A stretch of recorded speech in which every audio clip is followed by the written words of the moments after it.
Hello everyone, இன்னைக்கு video என்னன்னா சீமை சக்கை ரெசிபி தான் இன்னைக்கு வீடியோவாக பார்க்க போகிறீங்க. இது எப்படி குக் பண்ணணும்னு வாங்க வீடியோக்குள்ளே போகலாம். ஃபஸ்ட்டு சீமை சக்கையை எப்படி எடுத்து அதுக்கு மேலே இருக்க தொலியை கொஞ்சம் கொஞ்சமாக கட் பண்ணி எடுக்கணும். இப்போ நான் வீடியோவில் காட்டுற மாதிரியே கட் பண்ணி எடுக்கணும். இதில் ஒரு பால் வரும், அது வாஷ் பண்ணும்போது போயிடும். இப்படியே கொஞ்சம் கொஞ்சமாக கட் பண்ணி மொத்தமாக இந்த தொலியை கட் பண்ணி எடுக்கணும்.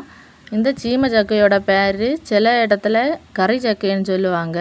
அப்படி ஒவ்வொரு இடத்துக்கு ஒவ்வொரு பேர் இருக்கலாம். நாங்கள் இதை சீமை சக்கைன்னு தான் சொல்லுவோம். அப்படியே ஃபுல்லாக தொலியை கட் பண்ணி எடுத்தாச்சு. எடுத்ததுக்கப்புறம் அதுக்கு நெட்டை தான் கட் பண்ணி எடுக்கணும். அதுக்காக அதை அப்படியே கையில் எடுத்து வச்சுட்டு அதுக்கு சைடில் இருக்கிறத முதல்ல கட் பண்ண ஸ்டார்ட் பண்ணணும். கொஞ்சம் கொஞ்சமாக அதை கட் பண்ணிவிட்டு லாஸ்ட்டில் அந்த தண்டை கட் பண்ணி எடுக்கணும். மொத்தமாக தண்டை கட் பண்ணி எடுத்ததுக்கப்புறம் கட் பண்ண ஆரம்பிக்கணும். இந்த சக்கை நல்ல டேஸ்ட்டாக இருக்கும். ஒரு நான்வெஜ் டேஸ்ட்டு கொடுக்கும். எப்படி நான்வெஜ் குக் பண்ணுவீங்களோ அதே மாதிரி தான் இதை குக் பண்ணணும், சிக்கன் மசாலா யூஸ் பண்ணி. இதில் இப்போ அந்த தண்டை கட் பண்ணி போட்டுட்டு அடுத்து அந்த சைடு கொஞ்சம் கருப்பாக இருக்குது, அதை தான் இப்போ கட் பண்ணிகிட்ருக்கேன். அதை அப்படியே கொஞ்சம் கொஞ்சமாக கட் பண்ணி எடுத்தேன். அதை மொத்தமாக இது பண்ண முடியலை, சுற்றி வெட்டினேன். என்னாலுமே அதில் கொஞ்சம் இதாக தான் இருந்தது. அது ரெண்டாட்டு கட் பண்ணிவிட்டு அப்புறம் நடுவில் இருக்க பூ மாதிரி ஒன்று இருக்கும், அதை கட் பண்ணும்போது இது சேர்ந்து மொத்தமாக போயிடும். அதனால் அதை அப்படியே விட்டுட்டேன். இனி நான் இதை அப்படியே ரெண்டாக கட் பண்ண போடுறேன். ரெண்டாக கட் பண்ணிவிட்டு இதை பீஸாக எடுக்கும்போது நடுவில் ஒரு தண்டு மாதிரியும் அந்த தண்டோட தொடர்ச்சியும் சைடில் பூ மாதிரி இருக்கும். அதை நம்ம கட் பண்ணி எடுத்ததுக்கு அப்புறமா அதையும் கட் பண்ணி நீக்கிடணும். அது பார்க்குறதுக்கு இப்படி தான் இருக்கும், பூ மாதிரி. அந்த சைடெல்லாம் ஸ்லைஸாக நீளமாக கட் பண்ணிவிட்டு அதை கொஞ்சம் கொஞ்சமாக கட் பண்ணி மாற்றணும். இந்த வீடியோவில் அதை அப்படியே காட்டியிருப்பேன். இப்படி தான் அதை கட் பண்ணி எடுக்கணும். எடுத்து கொஞ்சம் கொஞ்சமாக அதை நீக்கிட்டு பீஸாக கட் பண்ணி எடுக்கணும். இப்படியே ஒவ்வொரு ஸ்லைஸாக எடுத்து அதில் இருக்க பூ மாதிரி இருக்கிறத கட் பண்ணி அப்படியே தள்ளினா இப்படி இருக்கும். இது பரவாயில்ல, ரொம்ப கட் பண்ணணும் அவசியம் இல்லை, இப்படி இருந்தால் போதும். இதை அப்படியே இனி பீஸ் போட வேண்டியது தான். ஒவ்வொன்றா இது பண்ணிவிட்டு இந்த சக்கை கூட ஒரு சக்கை வெரைட்டியை சார்ந்தது தான், ஜாக் ஃப்ரூட் ஃபேமிலி தான் இதுவுமே. ஏன்னா இதோட தொலி கூட கட் பண்ணும்போது பால் மாதிரி வரும், முள் மாதிரி தொலி பார்க்க இருக்கும், ஆனால் இது முள் இருக்காது, அல்லாமல் இருக்கும். இதுவுமே அதில் ஒரு வெரைட்டி தான்.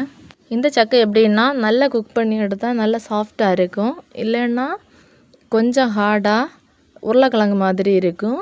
கிட்டத்தட்ட அந்த டேஸ்ட்டும் இருக்கும், ஒரு நான்வெஜ் டேஸ்ட்டும் கொடுக்கும். ரெண்டு டேஸ்ட்டும் மிக்ஸ் ஆன மாதிரி ஒரு டேஸ்ட்டில் இருக்கும். அப்படி தான் இதோட டேஸ்ட் இருக்கும். இந்த சக்கையோட இனம் எப்படின்னா ஒரு மரத்தில் நிறைய காய் காய்க்கும். இதுவும் 1 இயருக்கு ஒரு வாட்டி தான் காய்க்கும். இந்த சக்கையை இந்த அளவுக்கு கட் பண்ணால் போதும், அப்போ தான் குக் பண்ணுறதுக்கு நல்லா இருக்கும். இதை விட பெருசாகவும் கட் பண்ண வேண்டாம், ரொம்ப குட்டியாகவும் கட் பண்ண வேண்டாம். இந்த அளவு தான் கரெக்டான சைஸு குக் ஆகுறதுக்கு. இப்படியே எல்லாத்தையும் மொத்தமாக கட் பண்ணி எடுத்துட்டு எல்லாத்தையுமே ஒரு பாத்திரத்தில் போட்டு வாஷ் பண்ணுறதுக்காக எடுத்து வைக்கணும். இது 2 இல்லைன்னா 3 தண்ணியில் வாஷ் பண்ணி எடுங்க. இப்படி கட் பண்ணி வச்சுருக்கிறதெல்லாம் ஒரு பிளேட்டில் வச்சுட்டு இன்னொரு பாத்திரத்தில் தண்ணி எடுத்து அதை அப்படியே அதில் வாரி போட்டு மொத்தமாக தட்டிட்டு அதை கொஞ்சம் கொஞ்சமாக வாஷ் பண்ணி அதில் எடுத்து இன்னொரு பாத்திரத்தில் தனியாக வைக்கணும். அப்படி ஒரு 3 டைம்ஸ் அதை வாஷ் பண்ணி எடுங்க. இதை வாஷ் பண்ணும்போது நல்லா அலசி வாஷ் பண்ணி எடுங்க. ஏன்னா அதில் உள்ள அந்த பாலுக்கு இது போகணும், அந்த கரை மாதிரி இருக்கிறதெல்லாம் தண்ணியில் கலங்கி போகணும்.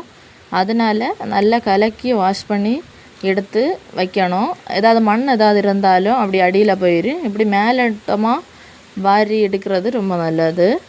அப்படி 3 வெள்ளம் கழுவி எடுங்க.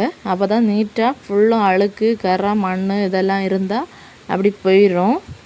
அடுத்து மொத்தமாக எல்லாத்தையும் வாரி ஒரு பிளேட்டில் வச்சுட்டு இன்னொரு பாத்திரத்தில் எண்ணெய் வச்சு தாளித்து அதில் ஜீரகம் கடுகு போட்டு தாளிச்சிட்டு இந்த கிழங்கையும் போட்டு கொஞ்சம் தண்ணியும் ஊற்றி வேக வச்சுருங்க.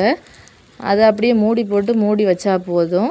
கொஞ்சம் நேரத்துக்கு அப்புறம் இதை எடுத்து பார்த்தா போதும். இதோட மசாலா எப்படி ரெடி பண்ணணுன்னா தேங்காயும் அதில் சிக்கன் பவுடரும் சேர்த்து அரைச்சாலே போதும். அது கூட கொஞ்சம் பெருஞ்சீரகம் ஆட் பண்ணி அரைச்சா போதும். இல்லைன்னா ஒரு வேளை உங்கள்கிட்ட சிக்கன் பவுட்ரு இல்லைன்னா அதுக்கு பதிலாக பட்டை, பெருஞ்சீரகம், கிராம்பு, மல்லிப்பொடி கொஞ்சம், மிளகு பொடி கொஞ்சம் இதெல்லாம் போட்டு கொஞ்சம் மஞ்சளையும் கூட சேர்த்து அரைச்சா போதும். அதுவுமே சிக்கன் பவுடரோட டேஸ்ட்டை கொடுக்கும்.